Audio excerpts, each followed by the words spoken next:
আমার মনে হয় ছবিটা মৌয়ের বেশি, আমার থেকে বেশি ছবিটা মৌয়ের। ওর বেশি এটা ওর গল্প। খুব শক্ত কঠিন মানুষ যারা হয় তাদের সঙ্গে কাজ করতে এত মজা নেই। মজাতে থাকে যখন একজন কেউ মানে লাইটলি কাজ করে করে কাজ করিয়ে নেয়, তো সেটাও পারে করতে, সেটা আমার খুব ভালো লাগছে। আমার ক্যারেক্টারের নাম পলাশ। পলাশ একজন রিপোর্টার, একটা পত্রিকার জন্য রিপোর্ট করে।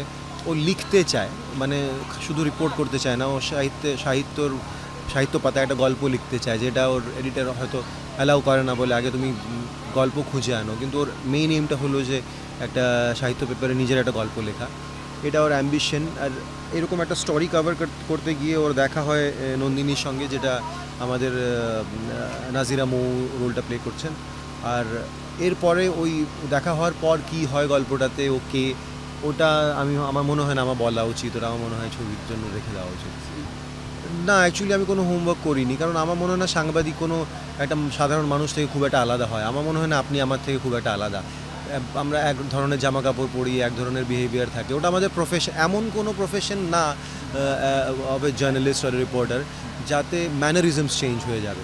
আমি বুঝতে পারি যদি একটা ডিফেন্স, একটা আর্মি অফিসারের রোল করিও একটা সার্টেন ম্যানারিজমস থাকতে পারে, কিন্তু যেমন একটা ইঞ্জিনিয়ারের কোনো একটা আলাদা রকমের ম্যানারিজম হতে পারে না একটা নর্মাল মানুষ। সেই হিসেবে আমার মনে হলো যে এটার মধ্যেও আমার মনে হয় না যে কোনো একটা অন্য রকমের একটা কোনো ম্যানারিজম নেওয়া উচিত চরিত্রটার জন্য।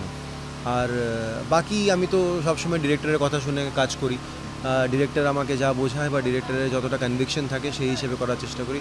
তো স্ক্রিপ্টে যা ক্যারেক্টারটার ডেসক্রিপশন থাকে, তাছাড়া ডিরেক্টরের যা ভিশন থাকে, সে দুটোকে মিলিয়ে মিশিয়ে একটা ক্যারেক্টারকে দাঁড় করানোর চেষ্টা করা হয়। ভালো লাগছে কাজ করতে। জাস্ট আমরা বেশ অনেক বেশি দিন হয়নি কাজ করেছি। আমি যদিও এখন 7-8 দিন হয়ে গেছে শ্যুটিং করেছি, মৌয়ের সঙ্গে হয়তো 3 দিন বা 4 দিন শ্যুট করেছি। ভালো লাগছে, খুব সিনসিয়ারও। আর ওর খুব ভালো ভালো সিন আছে ছবিতে। আমার মনে হয় ছবিটা মৌয়ের বেশি, আমার থেকে বেশি ছবিটা মৌয়ের। ওর বেশি এটা ওর গল্প। নন্দিনী হলো মৌ, সো ওর জন্য এটা একটা ডিফিকাল্ট রোল। আর কিন্তু ও খুব ভালো একটা চরিত্র চুজ করে নিয়েছে, একটা সাবজেক্ট চুজ করে নিয়েছে ফর আর ফার্স্ট ফিল্ম। আর যা আমি দেখছি আমার মনে হয় যে ও জাস্টিস করতে পারবে রোলটার সঙ্গে। অ্যান্ড আমার all my best wishes with her, যে এই ছবিটা, because it's a first film, এটা যদি ভালো করে তৈরি হয়, দর্শকরা যদি পছন্দ করে, তো এটা মোর জন্য খুব ভালো হবে। রাসেল একজন ইয়াং ডিরেক্টর, এটা রাসেলেরও প্রথম ফিচার ফিল্ম, যদিও টেলিভিশনে ওর এক্সপিরিয়েন্স আছে অনেক। তো রাসেলের দেখো গল্পটা আমার খুব ভালো লেগেছে, এটা একটা নভেল থেকে নেওয়া, কিন্তু ওটাকে অ্যাডাপ্ট করে কীভাবে স্ক্রিপ্ট লেভেলে নিয়ে আসা হয়েছে, আর কীভাবে ও গল্পটাকে দেখছে, কীভাবে ওই গল্পটাকে বলার চেষ্টা করছে, আর ওর যে একটা ইম্যাজিনেশন আছে, বা একটা ও যে ছবিটাকে নিজের চোখে দেখেছে, ওটা আমি ওর চোখ দিয়ে দেখেছি। তো সেইটা যদি ও সেলুলয়েডে আনতে পারে তো খুব সুন্দর হবে।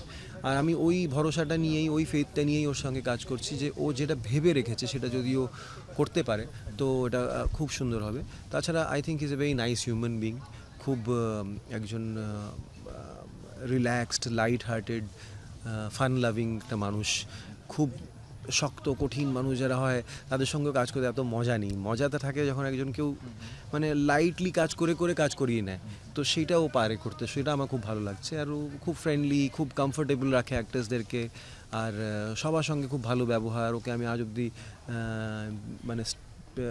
সেটে চেঁচামেচি করতে দেখিনি, কাউকে জোরে বকা দিতে বা কিছু বলতে শুনিনি।